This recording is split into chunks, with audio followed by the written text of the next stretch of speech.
now this is the first time that I actually put together a lecture on this topic. So I sat down and I decided, okay, what can I say? I have some experience because for many years I'm the editor of one of the journals of Elsevier. And actually I just came yesterday from Berlin where there was a meeting of editors of Elsevier publications. It's very interesting because there you can see so many different subjects that I didn't know even existed. And some of the subjects seem to be very narrow to me. But how to make a tunnel, and one day was how to grow fish, and all sorts of topics which are very interesting. So there's a lot in common. So let me start with what this is all about. The reason that you would be interested in this topic is because to judge the success of anyone in academia, it's judged by publication. And it's judged by publication in journals and not so much in books.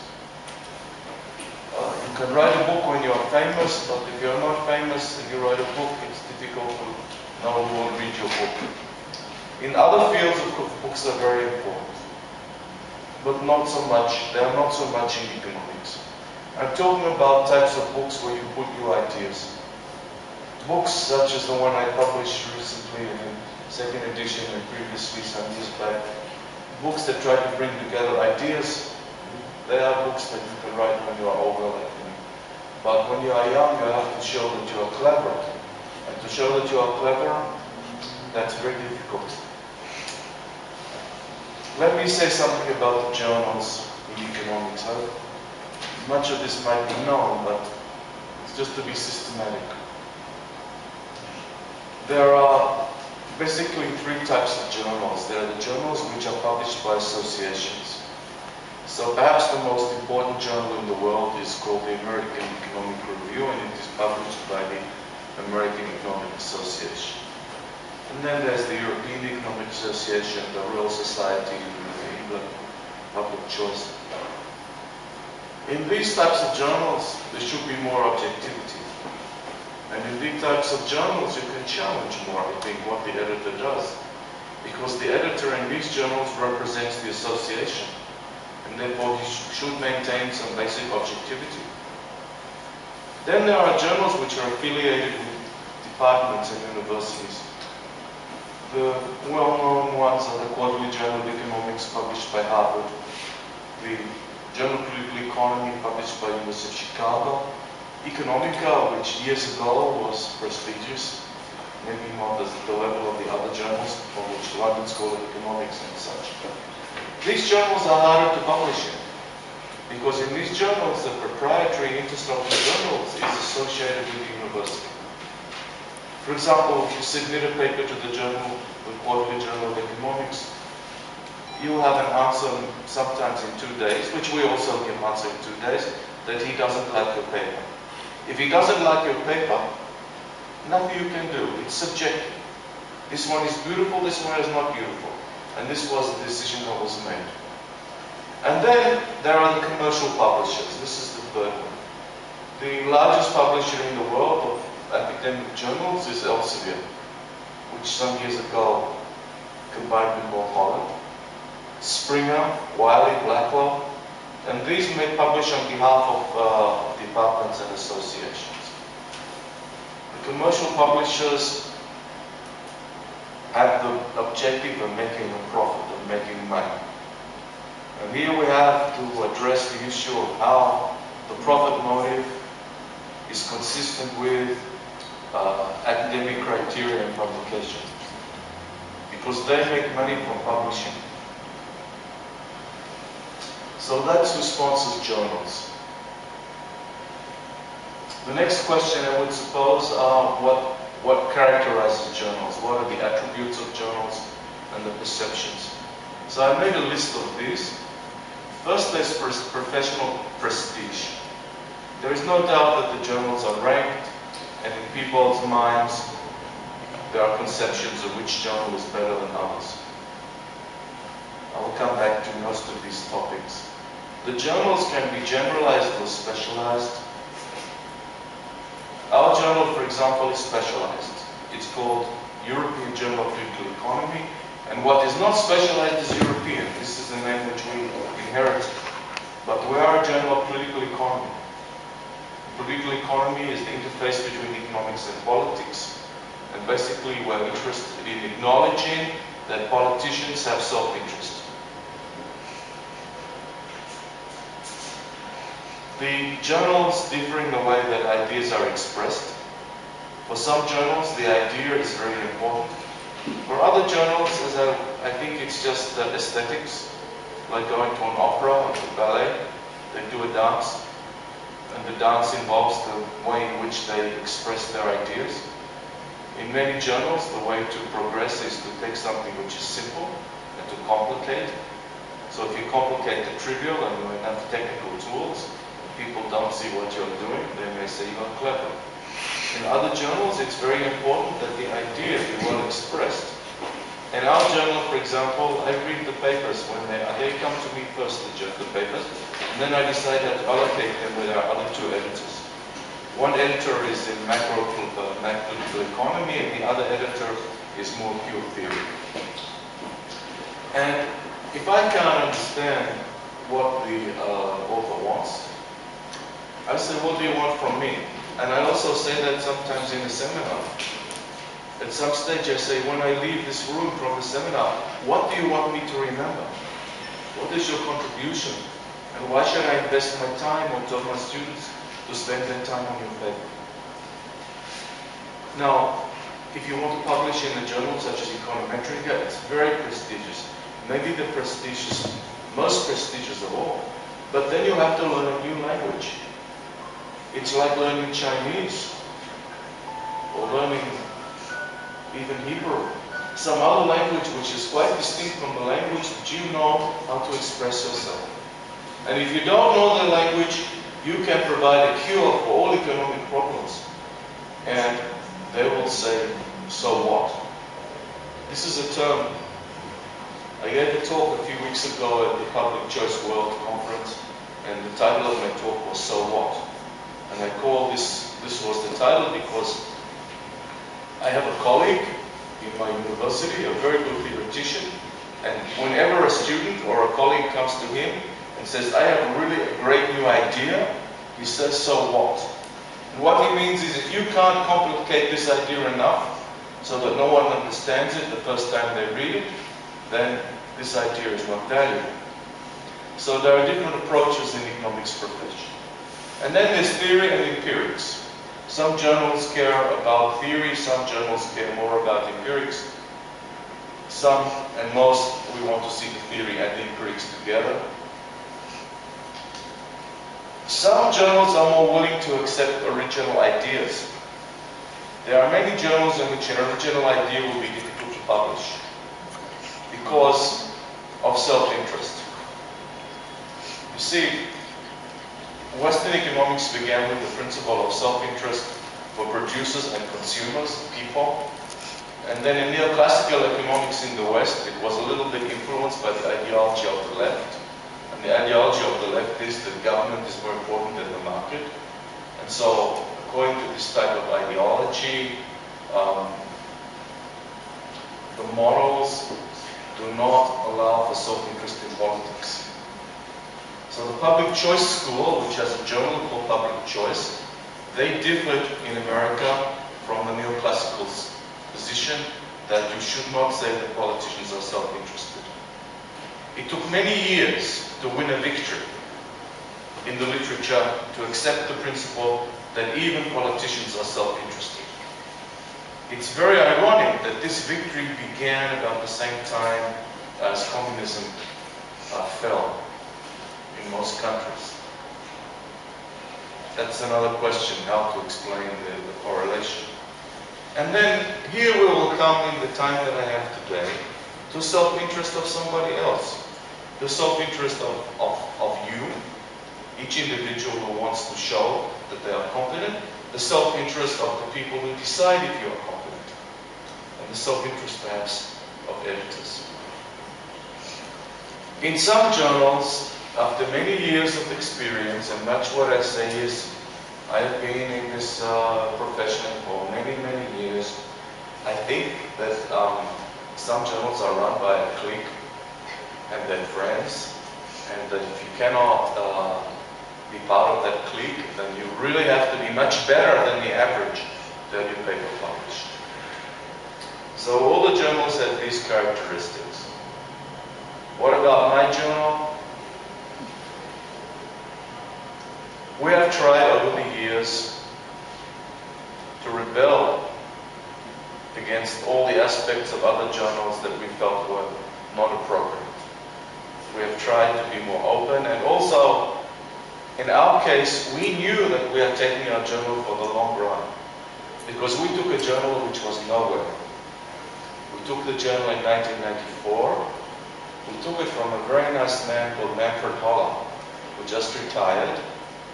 He lives now in Munich.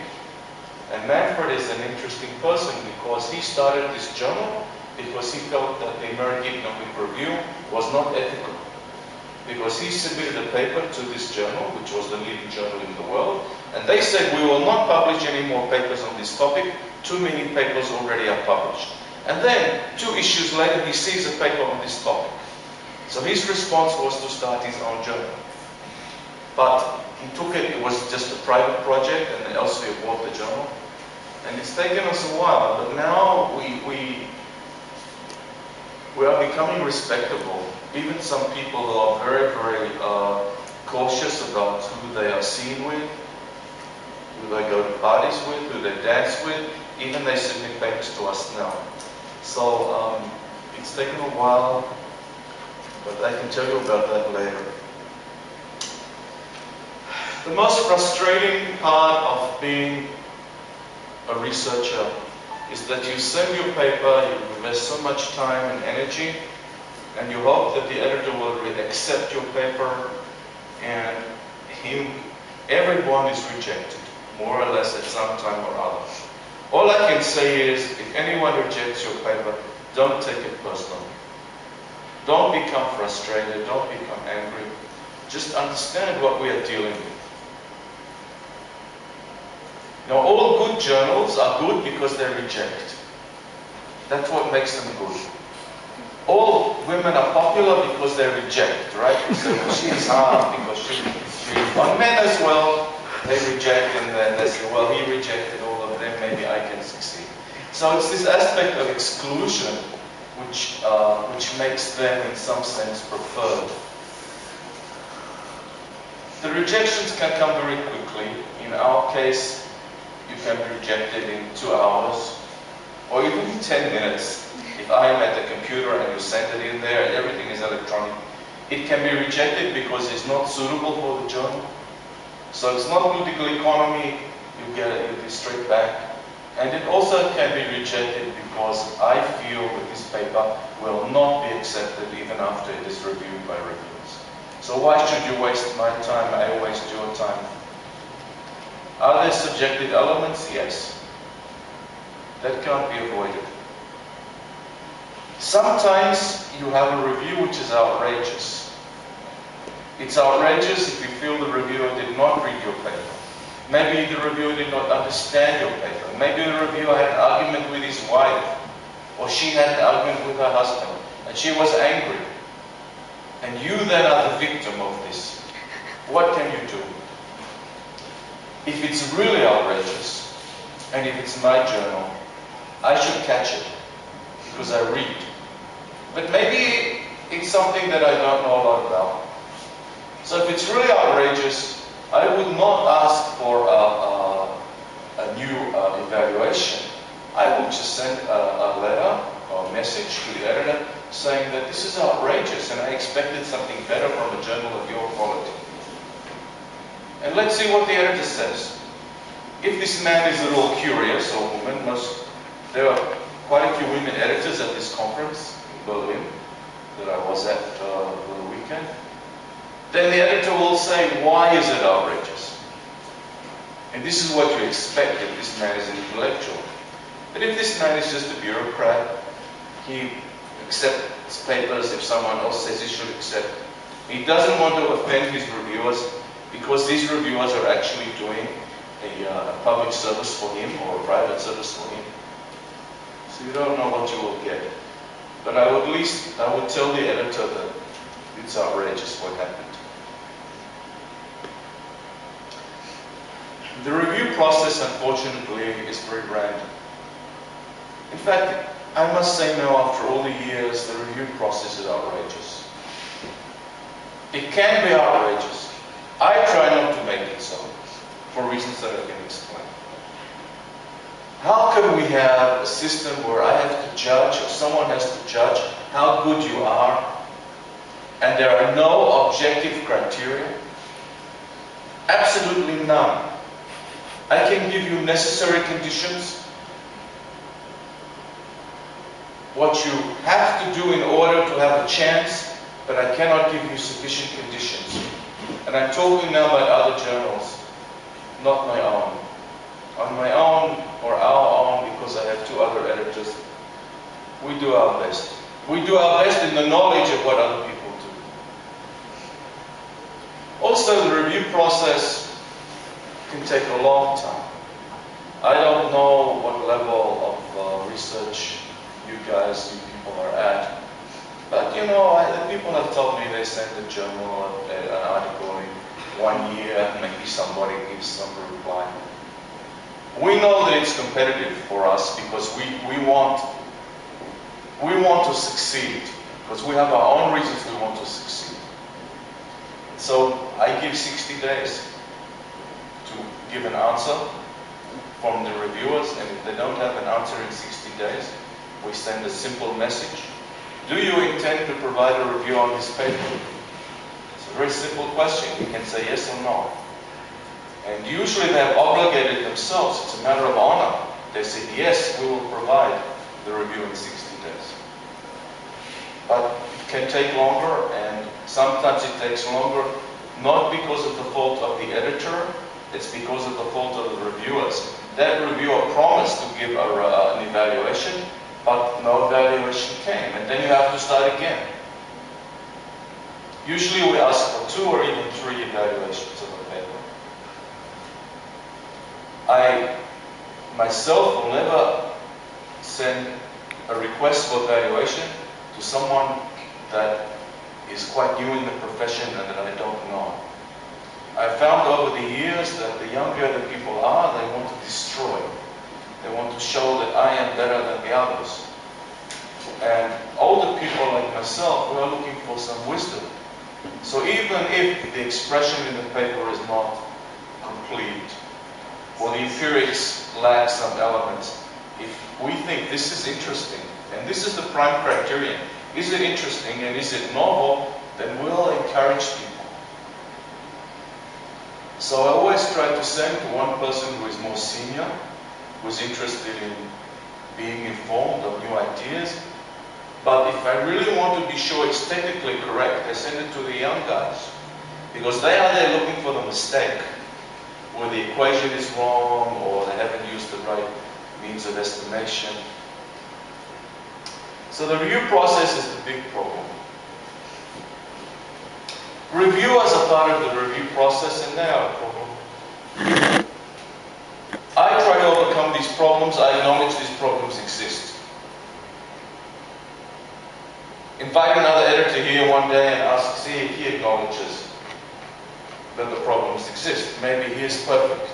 But we have the following problems, which I encompass. I mean, I meet these problems. I still regard myself as a researcher. I write papers, and I would like someone else to publish my papers. You know, so. First of all, reviewers may have preferences about what they think the work is about. If you really want to please a reviewer, you should say that his research is the basis for your own research, and play to vanity. You see, they are self-interested. They are not altruistic. I know some altruistic reviewers. They are very nice people. But I know a lot of people are very self-interested, and one of their self-interest is acknowledge what I did. If I wrote something and you write on the same topic, it should be in the references and citations. So if you write a paper on a certain topic and you do not cite the reviewer, it's problematical. It depends how self-interested the reviewer is. If the reviewer is very vain, he will say this paper is worthless because it does not acknowledge the most important contributions.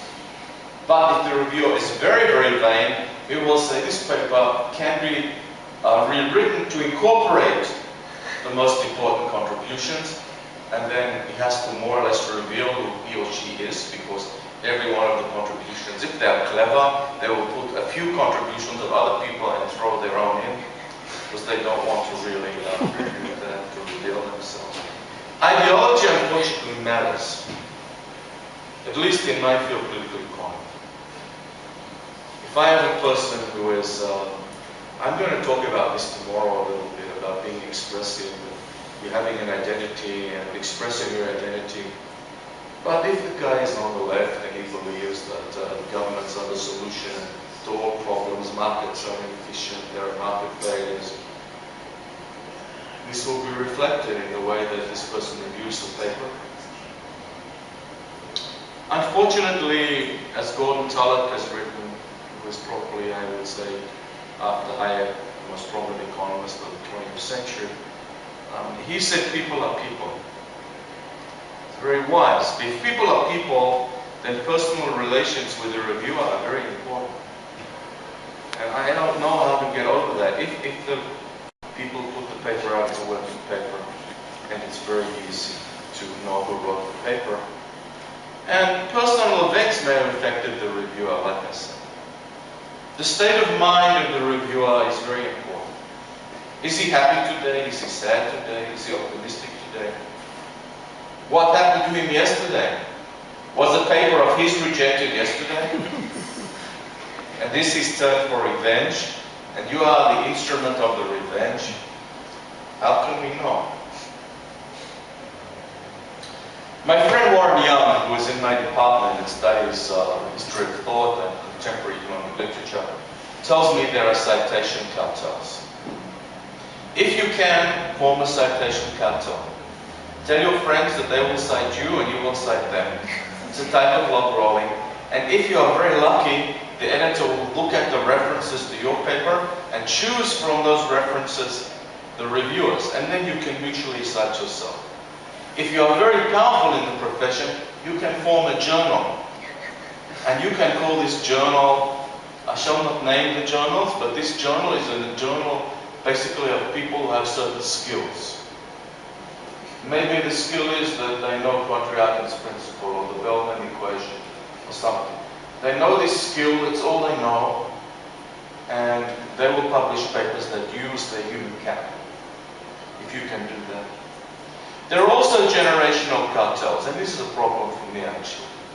When I was younger, I published papers in the AER and QJE and other places, and I hope that the people, at least who are reviewing my papers, if they are not my friends, at least they know who I am, and I met them at some conference. Now, you see, the guys in charge are Andre's age, and I have to hope that I know he's subjective, but I have to hope that these people acknowledge that some people who are older than they are can still write something sensible. Because they may have their own preconception of who are the leading people in the field now. And maybe for people like me, they will say, well, this guy wrote some stuff in the past, but we are the ones now who are determining the future. So the generational cartels are also a problem. As I said, I think it's very important whether the editor has a long-term interest in the journal. We always have a long-term interest because we had, in a way, I must admit, an ideological agenda. When we started, we wanted to tell people that there are at least two ideologies. Now the other guys tell you there is one ideology, and you can see it in their papers. Political economy we regard as political competition between different politicians who have different agendas and different interest groups. If you look at the leading papers now in political economy in much of the literature, the politicians are competing against each other, but they are regarded as competent and incompetent. And the issue becomes one of asymmetric information where they reveal their type, etc. And this means that there is no ideology. There is only competence and incompetence. So we had an agenda. Our agenda being long-term meant that we wanted to make sure that everyone respected our journal. I believe that if someone is an editor for 2 years and he or she is self-interested, they will promote their friends in those 2 years because they know that life ends in 2 years.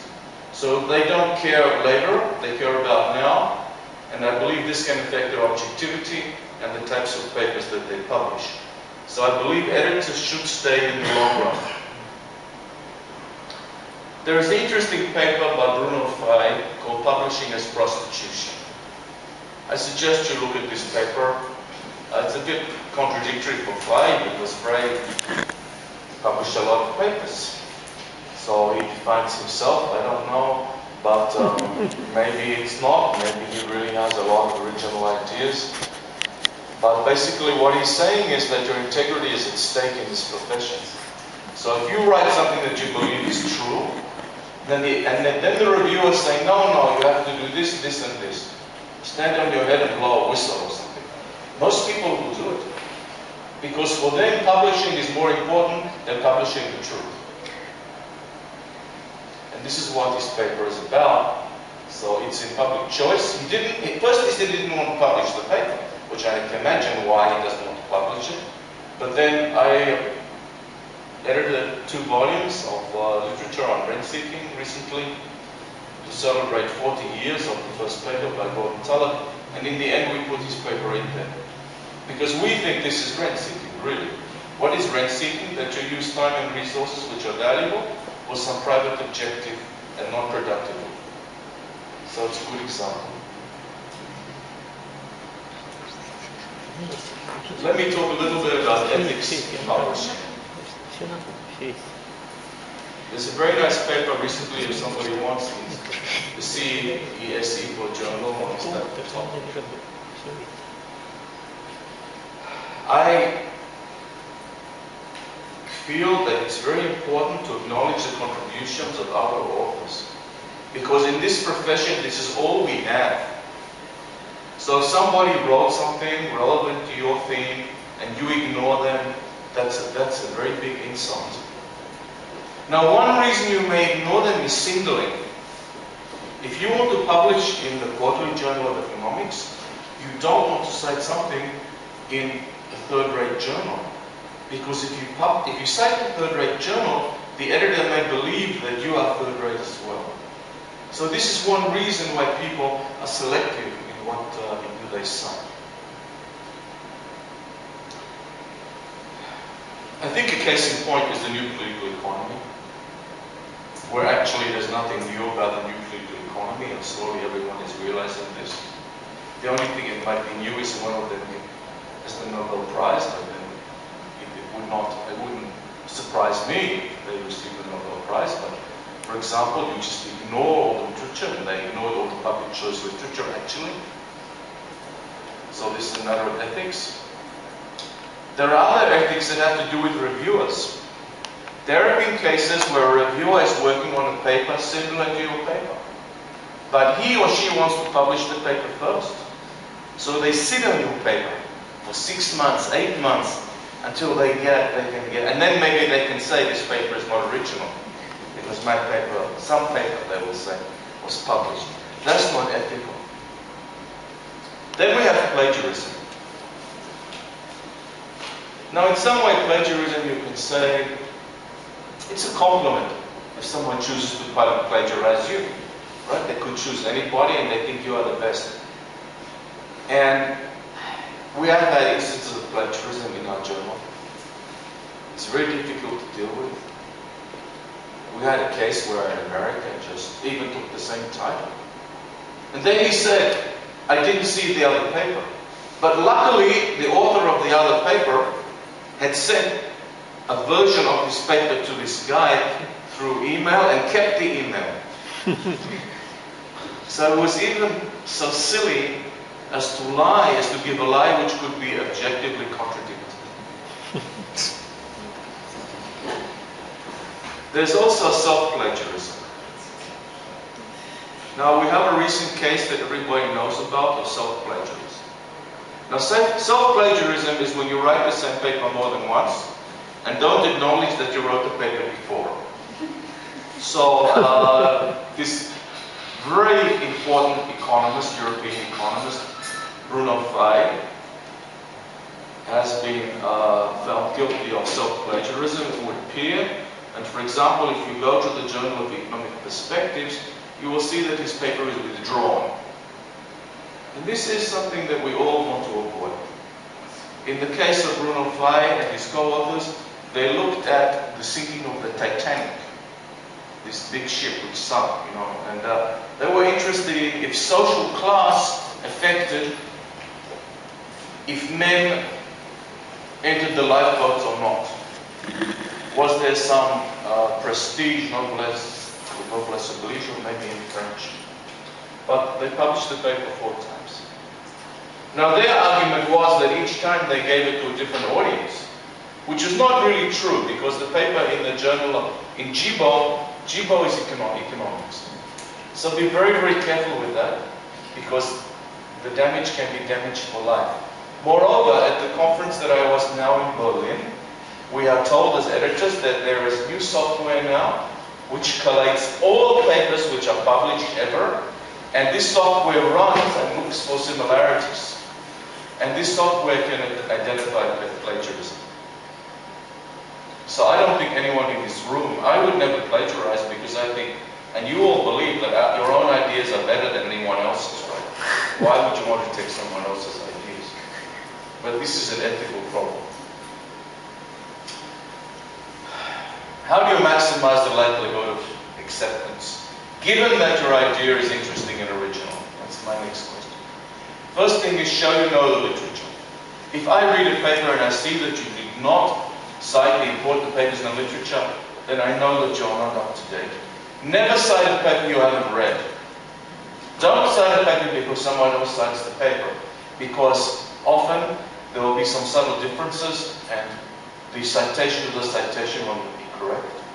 If you can, you have to incorporate a model, your hypotheses, empirical results. That means that you need technical skills to formulate the model, econometric skills, you need academic writing skills, and you need elegance of expression. I think all these are necessary, but as I said before, I cannot see that any of these are sufficient. On the topic of academic writing, actually, I've been to 2 workshops where we take students writing their doctorates and we try to help them with how to write the paper. We teach them how important it is that the abstract encourage people to read. The introduction should encourage people. Don't hide your main result to the very end. Many readers will not come to the very end. Tell them right at the beginning, this is what you will know after you read my paper. And then they will say, well, this is interesting, maybe I should keep reading. So we have an academic writing workshop now that will take place in July. It will be funded by our journal and by the CS Eco Institute in Munich. And if somebody is interested, then I will give the invitation to Mark, to Andre, and you can, we can take maybe 3 Russian students. And basically what we do is we polish your paper. We teach you how to polish your own paper and how to make it presentable to a Western journal audience. And this is very important. You can really have new, interesting ideas. If you don't know how to put this paper together with these ideas, then most editors will reject the paper on the grounds that it's not what they will call professionally expositive.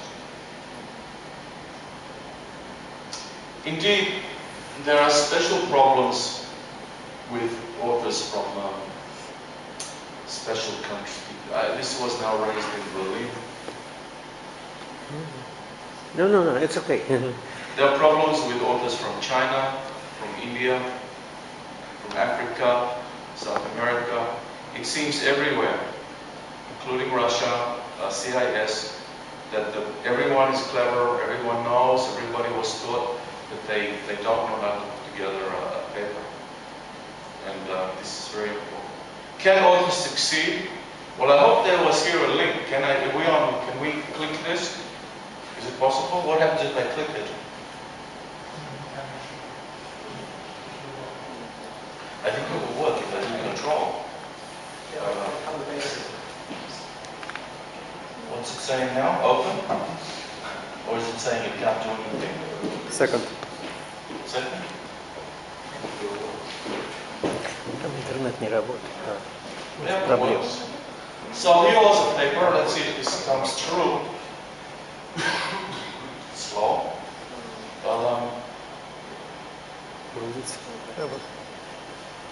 So, if you look at this, Сейчас вам покажу шумно. Смотрите.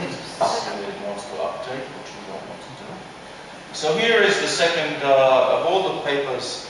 The most. You see this? This is the most. These are the most downloaded papers in our journal, in the history of the journal, and the second one is this paper by Martin Levine and Tao. Everyone is interested in corruption and institutions in Russia. Which one beats you? Direct foreign investment in services. I don't even know where we published that paper, because it must, maybe there's some political economy that's not evident in the title, but people are interested maybe in money, and this tells you something about investing. But you see, this is the second most downloaded paper we've had in history. It's also well cited. What does that mean? That means that you can succeed with all the things. You can succeed if you are not in America, Western Europe, Israel, or Japan, or Australia, or New Zealand, or Singapore, and Hong Kong. You can succeed. But this was a question also of knowing how to put this material together, how to introduce the subject, and to have a subject that is really attractive to other people. So, go out of this, and if you now come close to the end, how can you succeed as a researcher? Networks are very important. CPR London runs specialized conferences of a small number of people, maybe about the number of people in this room. And if you can attend these conferences, it's very important because you then meet senior people and other people like you who are interested in these topics. CSIFO does the same. They have very nice conferences every July on an island in Venice. And it's an open submission process. You can submit your paper. Then there are the annual conferences of associations. These are more difficult because at these conferences hundreds of people come, if not thousands. There are many parallel sessions. Maybe there are 40 papers being presented at the same time, and you cannot be sure how many people will even come to your session. But if you are young, and then you probably have no choice but to start with these associations because they are non-exclusive. You can be rejected, but normally you have a better chance of acceptance. And then there are small conferences. So for example, last year was the 20th anniversary of the Silver Platter Workshop in Economy. This workshop was begun by myself and Professor Heinrich Buschbrook. And we began it again because of this idea that we had, that we wanted to guide students in looking at situations in which ideology is more than implicit.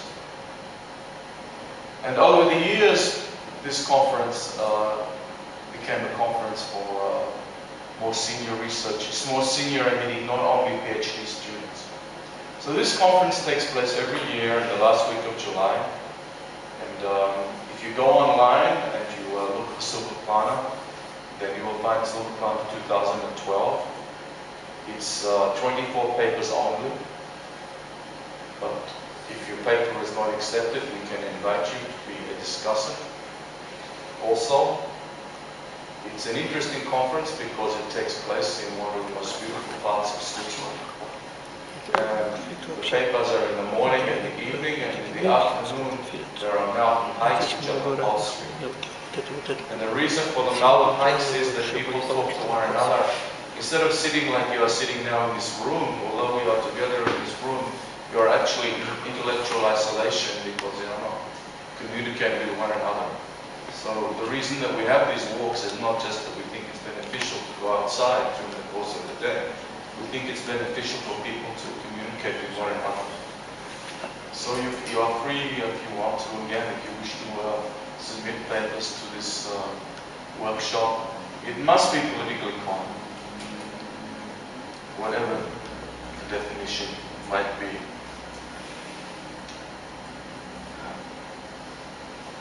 Finally, there are some topics which data is impossible to obtain. I think one of these topics is rent-seeking and corruption. No government publishes data on corruption, how much each politician or each bureaucrat or each policeman even took in a day. And no government will publish data on rent-seeking. No, rent-seeking is a social cost of political discretion. I'm not talking about your country, it's quite general in every country. If a politician can make a decision, then it's privately beneficial to influence this decision. So instead of going to work and being productive, you spend your time and initiative in convincing someone to do something for you. And in countries where rent-seeking is dominant, usually these countries are poor, because people are not productive. It's like the students who come to me after the exam and they say, take half an hour, and they wait outside my door. They try to convince me that they should have a higher grade. But if they were productive, they would have made the same investment by studying instead of spending their time trying to convince me. For example. Now, rent-seeking, for example, since we can't observe rent-seeking, we can infer rent-seeking. But it's become a field for mathematicians in many ways, because the objective is to infer the social loss from observations about the size of benefits. So if you're a mathematician, you look for topics on which data is not available. Because if you spend your time with mathematics and the data is available, people will ask you to prove what you're saying is true. And that requires a different type of paper.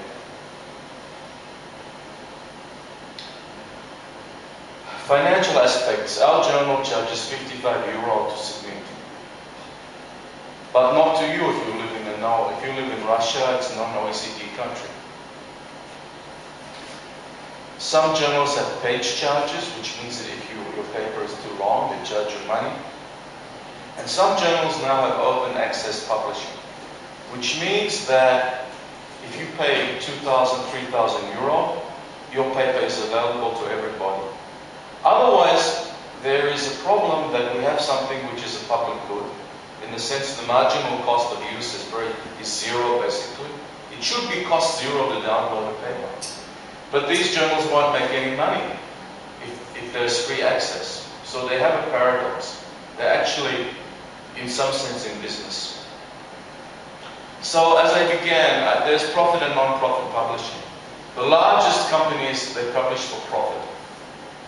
And here there's a potential conflict, because we want certification as academics, and we want to know that a paper that we take time to read is a valuable paper in terms of contributions. But the professional publishers need as many papers out there as possible. And there are proprietary journals which have problems, which also for us have problems because of barrier to entry. What is the future of publishing? Well, we are now in an age of electronic publishing. So when a paper is accepted in our journal, it immediately becomes part of an issue. If you're accepted now for our journal in September, your paper goes straight into that issue. It's online. You know exactly which volume, which page numbers, it's ready for citation. And it looks like the end of paper journals is coming. There's really no need to print a whole journal issue, because now we know that people are even more specialized than they used to be, and they're not interested in all the papers in the journal. In fact, all that happens now is that people do a search, and they search for the paper that interests them. Well, this means that you're not even going to look at my journal. All you will do is, you will say, I'm interested in corruption in Africa. You put corruption in Africa into Google Scholar, or into Science Direct, which is a very good search engine of Elsevier, and then you obtain what you want. So it looks like that in the next few years everything is going to change. I saw a very interesting presentation at the Elsevier conference on the article of the future and replacing a PDF file.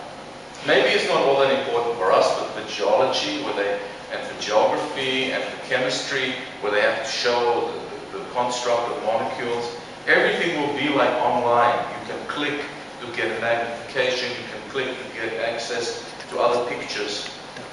And the journal will no longer be a paper journal, it will be what everything that electronics can give you.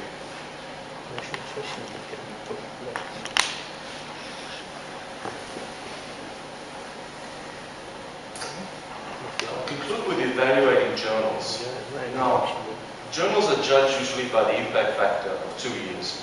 This 2 years means that if our impact factor is the number of citations, say for 2012 will be the number of citations in 2012 of papers that we published the 2 previous years. And this is the impact factor.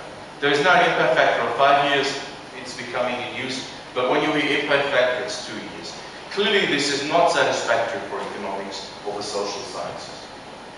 It's for physical sciences where they publish many, many issues and they always keep building and their impact factors are remarkably high. But for us, if there was a classical paper published, if someone cites one of my papers from 20 years ago, I'm very happy because that says my paper has life. But that will not be included in the impact factor. So there are serious problems, and the impact factor, I'm not sure to what extent the impact factor is always the consequence of what people want to cite, can be subject to other influences. There's a very good paper by Oswald that you can look at in Economica that says that good papers are not necessarily published in good journals. He looks at the citations and you can see that the so-called good journals do not necessarily ensure good papers. And here's another problem. Many papers do not receive any citations at all. So why should I say that you're a clever person if you published in a journal that has a high citation index, but your paper was not cited?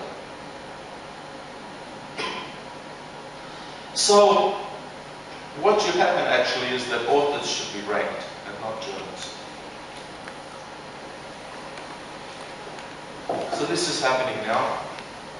The H factor, or the H index, which you can read about, does that. And that's the end. So you have questions? Okay, thank you very much for a very interesting presentation. So now I have a very nice paper. We publish very good papers because of the fact that criteria for publishing papers is not objective. So very, very good papers are rejected by other journals. And then they come to us and we, by our criteria of what is an interesting paper, make a decision which is positive. Who are we competing with? We are a specialist political economy journal, so we're competing with the other political economy journals, but we're also in economics. We're not political science. And although political science and economics today overlap in many ways, there are still some aspects of classical political science that would be inappropriate for us. We compete with public choice, perhaps, in a way, although we don't have a reputation for ideology that does public choice proudly has a reputation for publishing papers that examine the role of political decisions and whether political decisions are beneficial to people. And this derives from the public choice school, Buchanan, Tulloch, and others. We compete with economics and politics, but I can say that right now we beat all of them in terms of impact factor at least, and I wouldn't like to say that impact factor is the only criteria. There's a journal called Economics of Governance, which I suppose in a way we might be seen as competing with. And we compete in a way with the Journal of Public Economics, which is is also an Elsevier journal, although we will not publish normative papers. So if you have a paper that has optimal in the title, the optimal way to catch a rabbit or something, we are not interested in that. We're interested just in positive economics, explaining what we see in the world. So the Journal of Public Economics will publish those normative papers. And of course there's some ideology here. If you are of a leftist ideology, it's very important to tell the government how to make optimal taxation, the best way to take money from people and other such questions. Whereas we are interested in why they take the money and what they do with it. It's a positive perspective. So I suppose that's and we would compete with some general journals. We do not want to be regarded as a general journal.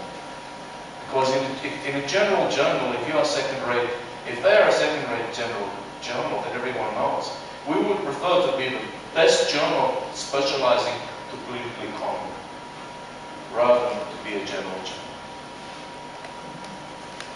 Okay. More questions? What is the typical time period when the article can be published in your journal or your competitors' journal? Okay, exactly. We have competitors. And many people are impatient. So if we tell you that we'll give you an answer in 60 days, if you are not given an answer in an hour or 1 day, then that might be valuable, and I can tell you now that I'm reducing the time to 45 days now. What is the incentive?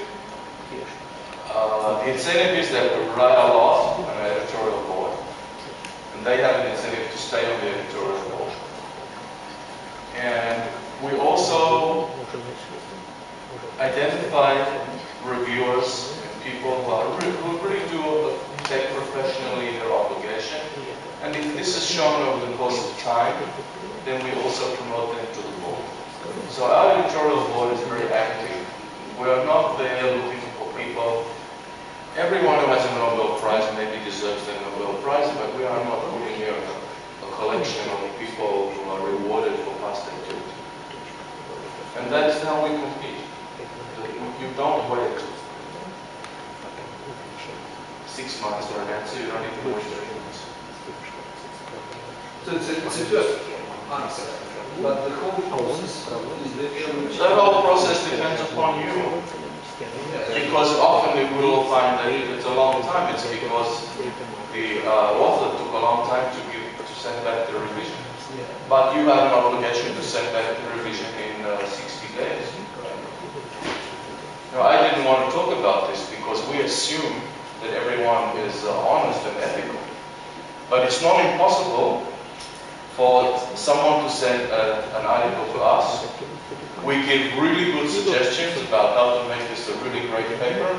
Then they send to someone else. And then someone else rejects them, and then they send it back to us. So 8 months later, we get it back. So we are not saying that people do that all the time, or even at all. But you have 60 days to give us back your paper. And so since that's the limit, then the other guy has, usually on a revision, we make the limit less than 45 days. So our turnaround time can be quite low, everything can be done. If everything goes smoothly with only one revision, there's hardly ever a case where there's no revision, and you can have it through in 3 months. There's another policy, you know, I think economic inquiry. You can designate when you submit the paper that you are submitting the paper on take it or leave it basis. Take it or leave it. You don't give them, you don't want to know about revision. You only want to know, are you going to accept my paper or reject my paper? And then you get an answer very quickly one way or the other, if you prefer that. On average, it's about 1 year. For other journals? If it takes a revision process, how long will it take? Just on average. But you see, it depends. If someone says that there is other data that you didn't take into account and you have to run the regression again, and they don't like your instrument or something like this, then these guys can be stuck for a long time. Then they send us an email saying we can't do it in 60 days, which is okay. I think the important question is how long do we take, not how long the authors take. And we know that we're in a situation where I want the best and most interesting papers. The authors, they are competing for space, but we are also competing. So if there's another journal which everybody knows will take a year, and we can give an answer in 3 months. And if you want to be the first one in the literature, and we are in the literature, we're in every database, we're in derivative economic literature, so do you want to be the first one to publish, then we are the best bet. Okay, one question, please. If you don't mind. In our country we have one special problem. Maybe because we are too in east or to the north. We don't know, let's say, the special issues for journals. What I mean, let me give you an example. A few minutes ago you gave an example that in the Journal of Political Economy they prefer to publish, let's say, papers about connected with a normative approach, and your journal with a positive approach, and so on. You know this information, and as I understand, a lot of people know it, but it is in some sense not common knowledge. And it's a problem for us, for our students, not only students, but for professors like me as well, how it's possible to know where to send papers for this and this subject. What would you recommend? Of course it's possible to make the factor analysis, but I don't believe in the multidimensional statistics, I'm sorry. My answer to you is that we will receive papers sometimes. Suppose they are not from the West. Suppose it's from Korea, Japan, often. They send us a paper which is about IO, or it should go to the Journal of International Economics because they are just computing trade indices. There's nothing about government and political decisions. This means they did not look at our journal, and this means usually they rejected somebody or somewhere else. They're looking for some place to dump this paper, and they try us. Now, it used to be also with the Americans, with all due respect to them. They send it to their journals, they reject over in America, so okay, the guys on the other side of the Atlantic, they can't be, they must be they must be not so well informed, and we can dump this on them. It doesn't happen so often now, but this is the obligation of the author. And you know it costs him €55 because he has the answer back in 1 hour or 1 day that this paper is not consistent with the aims and scope of this journal. And sometimes they will not cite any paper in our journal at all, or no political economy paper, and it's clear that they're just in a different literature. So this is the obligation of the author, I think. Thanks. Okay, maybe one more question, comment from me. Actually, in my opinion, academic journals are very important for development of a profession. Because we try to set some kind of standards and so on. And it's really a very accurate question for developing countries. Because, for instance, in Russia here now we have, yes, some academic community, but extremely non-homogeneous. Because yes, we have some new universities like High School of Economics, New Economic School, and few others. And at the same time, we have dozens, even hundreds of old universities with old professors teaching till now students in some kind of old style economics. As I know, and I'm myself participating in this process, a number of people from these more advanced universities and schools tried to establish new journals, because before it was only old journals. And for instance, it is the journal of the Economic Association, our economic journal, Bias of Economics, Russian Journal of Management, not too many actually. But they all are Russian-speaking journals. But at the same time, I visited in last year, no, actually I worked for 2 months, at Bank of Hillman Institute for Economics and Transition. And it is a very good library. First of all, the library of Bank of Hillman, and secondly, also quite a good library of this institute, with a number of relevant journals, mostly in the field of comparative economics. And for me, it was very interesting to see in this library approximately the same number of journals from United States and Europe, like journals of comparative economic studies, economics of transition, European studies, post-modernist economics, but approximately the same number of journals from China published, actually not by Chinese universities, by quite good international publishers like Springer. And usually these journals have some kind of mixed editorial board. Half of them from China and half of them from Australia, US, Europe, and so on and so on. And in my opinion, I think it's the policy of Chinese government. It's not only the policy of local universities. But government tried to introduce in global academic market a number of Chinese-led journals. And what do you think about such kind of approach? Because in my opinion, actually, I visited also China many times, and I have some contacts with Chinese academics. Actually, they have also very non-homogeneous situation. And I think it is a bit similar situation to Russia.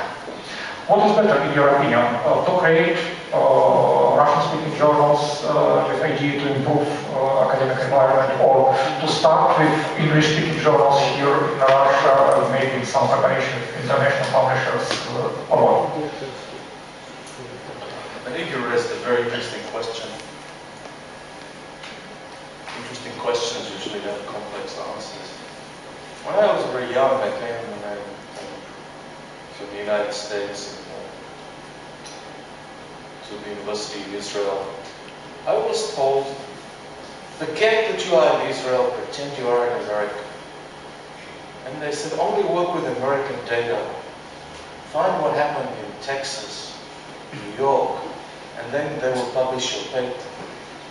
But if you give some information or you have a topic about your own country, then they are not interested because the world is America. You know that America, football, the World Series is just American teams and maybe Canada. The World Series is probably baseball, but it's, and when I'm in America, I can see how egocentric they are. It's a very large country. They are very wealthy, and really, I must say, many of them are not well informed by the rest of the world. So gradually everything changed. Over the years, Europe became important. And the problem that you asked about Russia was also the problem for Europe. So the Europeans started, well, Elsevier started the European Economic Review. And then the Association of Economists of Europe then started their own journal, Journal of the American Economic Association, their own publication. Those journals have been successful because they have all of Europe behind them. There are some countries which have English-speaking journals. You must see in Finland Finnish economic papers. The Germans have the German Economic Review in English. The Greeks have the Greek Economic Review. We decided that we will not have the Israeli Economic Review because who will pay attention to us? And then it can be captured. In my country, there are some people who are professors of economics, but they are much better politicians than I am. And I'm sure they would capture this journal. We do have a journal called, it's called The Quarterly, and there we publish some papers in Hebrew and also papers in English. But really, when the promotion decisions are made, we don't accept papers in this journal. And this is a little unfair because we have some people in our department who specialize in the economics of the Israel.